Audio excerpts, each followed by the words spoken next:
Kawalan ng dog impounding facility, problema ng ilang barangay sa Calasiao, Pangasinan. Silipin sa report. Mahigpit na ipinagbabawal ang pag-alagala o mga asong hindi nakatali sa Barangay Lasip, Calasiao, Pangasinan. Malawakan ng panghuhuli ng mga opisyal ng barangay sa mga pag-alagalang aso, pero kalaunay ibinalik din sa mga may-ari. Ang problema, kawalan ng dog impounding facility. Bukod sa Barangay Lasip, problema rin sa iba pang barangay ang kawalan ng dog impounding facility. Problema namin dito sa aming barangay. Kasi nasubukan namin ng huli, marami kaming nahuli, kaya lang wala kaming palagyan. Ang ginagawa namin, ibinabalik namin yung mga aso.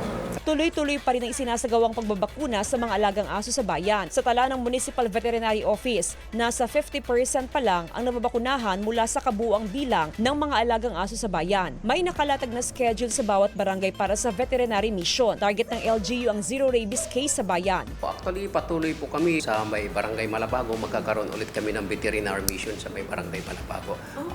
That is, small and large animal naman po yung gagawin namin. Malaking bagay sa mga residente ang ipinatutupad na regulasyon para sa mga alagang aso. Opo, mas okay po yun kasi delikado din pag pag-alagala yung aso. Tapos may mga bata, gano'n nagtatakbuhan, baka makagat sila. Patuloy ang panawagan ng LGU sa mga pet owner na maging responsable sa pag-aalaga ng mga aso at pusa. Kasama si Henry Duminsil, Jasmine Gabriel Galban, One North Central Luzon.